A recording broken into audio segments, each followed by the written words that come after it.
Hello, and welcome to my Modlist showcase, where I give an overview and opinion on mod lists to help find the right one for you. This time, we're looking at the Ruvaak mod list by user Styx, released for Skyrim Anniversary Edition.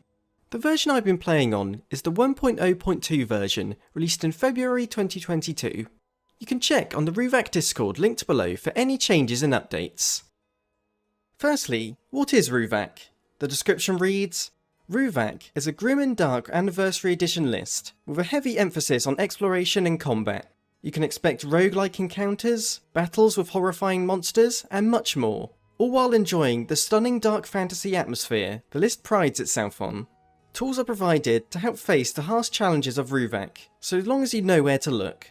It's also worth noting that the list is designed with third person in mind, so while you can play in first person, much of the combat and animations aren't designed with it in mind.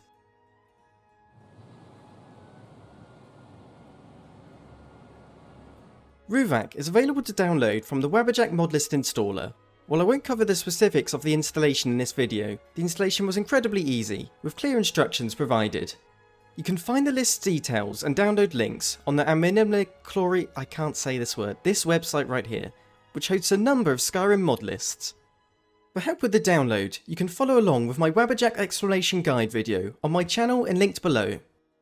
With close to 1,000 mods, the download totals to around 190 GB, and once in game, all of the mod configurations are already set up for you. Now for what the mod list adds. For this showcase, I'll be showing clips taken throughout my current playthrough. I've spent plenty of time with this list, and so I have a good grasp on what it's like to play.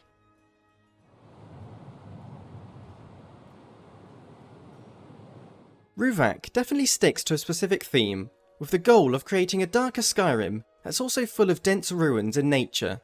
The main reason for the dark tone is because of the ominous EMB, which desaturates Skyrim in a way that brings it closer to games such as Dark Souls.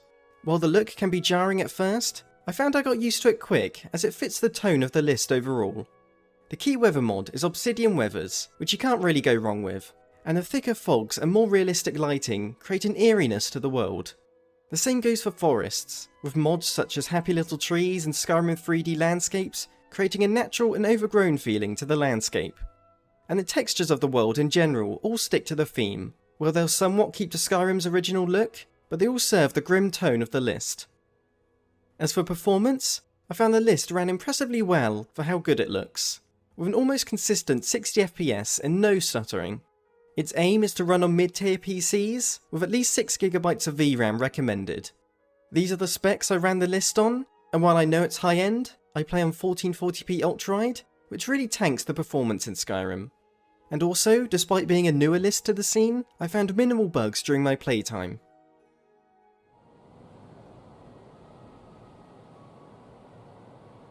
Ruvaak has a strong focus on its combat, and so the gameplay changes all aim to provide more varied and balanced playstyles.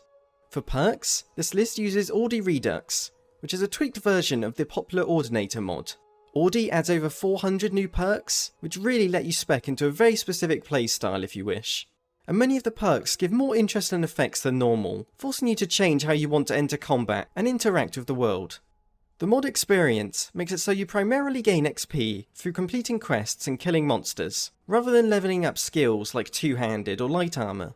Open world loot makes it so the loot you find is mostly tied to your progression, so you're unlikely to find really powerful gear early on, but you will if you're willing to take on a difficult dungeon. Legacy, a race overhaul, is a racial overhaul mod, which adds new passive abilities to your character and NPCs. Vampires and werewolves are more in-depth, and offer entire playstyles you can build around them. And the powerful potions and poisons mods makes alchemy far more powerful, but in turn, some will include debuffs that you need to get cured. At the moment, Ruvaak uses mods like Connor Survival Mode to enhance the optional survival mode provided through Bethesda's Creation Club. However, I've been told that the author will be moving over to the Sunhelm Survival mod, which may or may not be implemented by the time you watch this. Either way, the optional mode adds hunger, thirst, weather effects, and all the other features that are expected with survival, and can be toggled on and off if you so wish.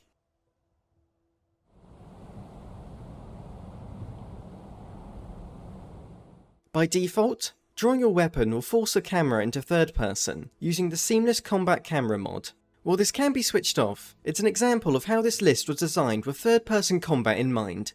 Thankfully, the mod's true directional movement and smooth cam have been included, which add a vast improvement to third-person movement, and I think the footage here best shows it off. As for tweaks to combat, normal attack stamina consumption adds a few simple yet impactful changes to stamina. For example, there's now a longer delay before stamina regeneration, and you can no longer power attack with low amounts of stamina. This pairs nicely with the attack behaviour revamp mod, which makes it so you commit to your first attack and can't look around freely during it. While this all may sound like too much of a hindrance in combat, it encourages you to plan your attacks more carefully instead of blindly swinging like in vanilla. On top of these changes, mods like Heritage Enemies 2 and Roguelike Encounters add a huge amount of enemy variety into the world, and it's more than just new enemy types, as these tweak the encounters themselves to be much more unpredictable. For example, some enemies might move on to a next phase when they reach 0 health, more like a traditional boss fight.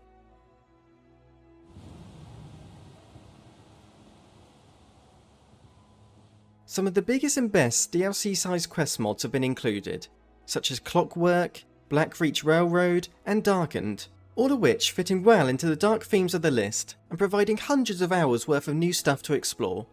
As for smaller quest changes, the Missives mod adds a job board around towns and cities with small radiant tasks to complete, and Headhunter adds bounty quests where now you can bring proof of your bounty kill back to the city to present as a reward, much like monster trophies in The Witcher 3.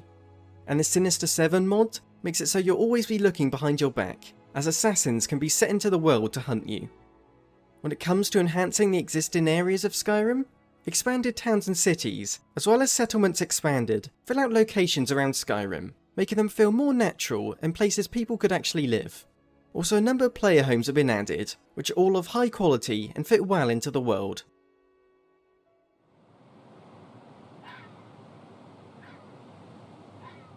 Hundreds of new music tracks have been added through the mod's personalised music and Dark Era, which adds to the gritty Nordic feeling that the author was going for. Of course, everyone has a different taste in music, and so you can check on their mod pages to give the tracks a listen for yourself. And for the overall audio, the mod's audio overhaul for Skyrim and immersive sounds enhance nearly every sound in the game to come across clearer and more realistic. Have a listen for yourself.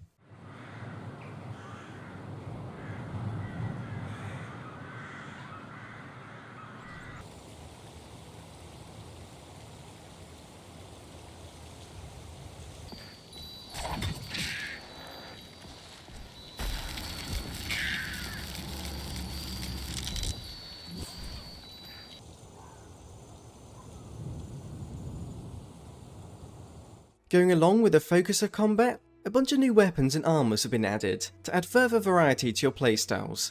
Mods like Animated Armory add in new weapon types such as pikes, claws, rapiers, whips, and more, all of which fitting into the lore and added all with their own unique animations.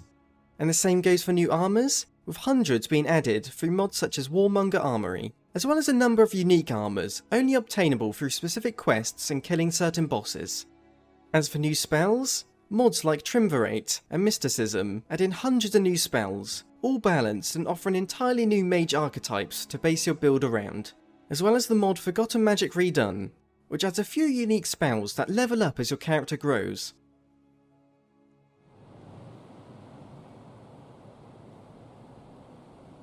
For some other notable changes, a bunch of new followers have been added across the world, including the award-winning Inigo, Lucian, and you can't forget the Corgis. NPC faces have been overhauled with mods such as Vadin, which is a mix where sometimes NPCs will appear like better versions of their original ones, and sometimes they're a complete change, but I found personally that I like them all. For the UI, tweaks have been made to make it cleaner and just fit the list's theme overall. By default, damage numbers and health will display above enemies, which is helpful for third-person combat, but it can be toggled on and off in the mod menu if you're wondering.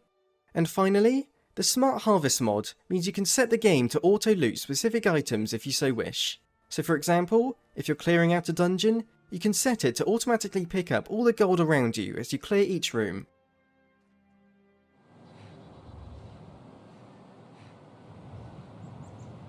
Now for some additions to the list, but first I must stress, any changes you make to the list has nothing to do with the Modlist author. You should only do so if you have an understanding of modding, and accept that any consequences are yours to deal with. Because this list has a specific goal in mind, it's hard to recommend any mods without straying from the intended vision. However, it is worth looking through the MCM's options section of the list's readme, which lists specific mod configurations that you can change to your liking. For example, you can tweak the combat difficulty customizer to adjust the game's overall difficulty. If you're a fan of the Fallout 4 looting system like me, then the mod Quick Loot can be added, so you no longer need to enter a menu to loot. And for those of ultra-wide as well, you'll need to manually install the Complete Widescreen Fix mod, as well as the Experience Widescreen Fix.